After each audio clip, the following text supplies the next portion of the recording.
চলছে দোকান ঘরের কাজ,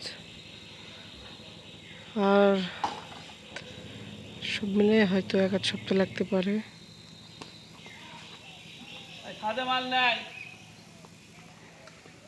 এখানে ইট বালি ঘর, এইখানে ছিল দোকান,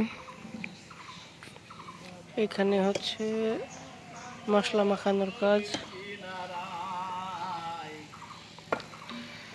আর 1-8 সপ্তাহের মধ্যে হয়তো শেষ হবে আশা করা যায়, আল্লাহ চাহেন তো ইনশাআল্লাহ।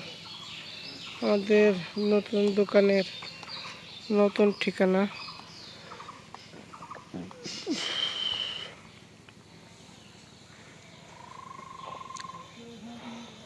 গাড়িটা আছে এখানে, আপাতত বসতেছি টেবিল নিয়ে। আর এই ফাঁকা জায়গাটাতে ছিল, বর্তমান ফাঁকা জায়গা, এখানে ছিল দোকান।